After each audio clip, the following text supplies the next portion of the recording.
জুলাই অভ্যুত্থানের ৫ মাস পার হয়েছে। নির্বাচন ও সংস্কার নিয়ে অন্তর্বর্তী সরকার ও বিএনপির মধ্যে কি কোনো আস্থার সংকট তৈরি হয়েছে? বিএনপি অবশ্য বলছে আস্থার সংকট নয়, বরং অন্তর্বর্তী সরকারকে ব্যর্থ করতে ফ্যাসিস্টদের দোসররা তৎপর হয়ে উঠেছে। আরও জানাচ্ছেন নাজিয়া আফরিন।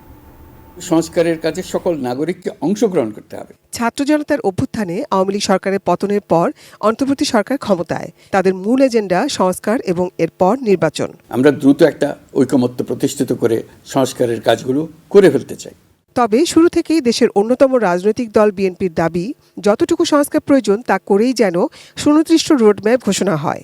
যদিও বিজয় দিবসের ভাষণে প্রধান উপদেষ্টার বক্তব্য এবং পরবর্তীতে সরকারের বিভিন্ন উপদেষ্টা 2026-এর মাঝামাঝিতে নির্বাচনের আভাস দিয়েছেন। তা ঘিরেই বিএনপি সহ বিভিন্ন রাজনৈতিক দলের এক ধরনের হতাশা।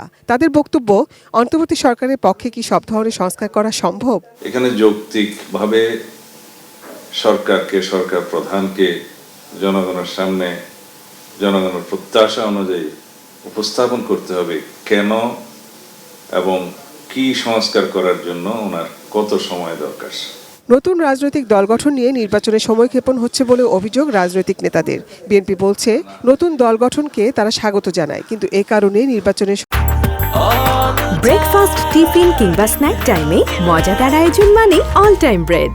দল গঠনকে তারা স্বাগত জানায়, কিন্তু এ কারণে নির্বাচনের সময় পেছালে ফ্যাসিস্ট সরকারের দোসররা ষড়যন্ত্র করার সুযোগ পাবে। তাদের আশঙ্কা দেশের আইন শৃঙ্খলা পরিস্থিতি নিয়ে। চেষ্টা করছে তাদের নিজস্ব একটা কিংস পার্টি তৈরি করার জন্য, যার আলামত আমরা দেখতে পাচ্ছি। কোনো আপত্তি নেই আমাদের, কিন্তু জনগণকে ভোটার দিকে ফিরিয়ে দিতে হবে এবং জনগণের উপর তাদের আস্থা রাখতে হবে। দলের ভারপ্রাপ্ত চেয়ারম্যান তারেক রহমান সহ সব রাজনৈতিক মামলা নিষ্পত্তি না হওয়া নিয়েও অসন্তুষ্ট বিএনপি। এই চক্রান্ত আবার শুরু হয়েছে।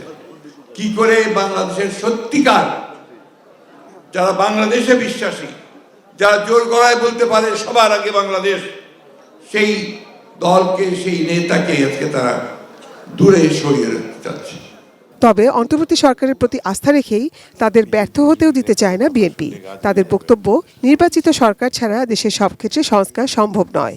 কয়েকজন আতেল মিলে তো বাংলাদেশের তারা দায়িত্বভার গ্রহণ করেনি যে তারা ইচ্ছা মতো ফার্স্ট রিপাবলিক, সেকেন্ড রিপাবলিক কিংবা নানান ধরনের সংস্থা তারা করবে। আমি মনে করি যে এখন থেকে 6 মাসের মধ্যে একটি সুন্দর নির্বাচন উপহার দেওয়া খুব যৌক্তিকভাবেই সম্ভব।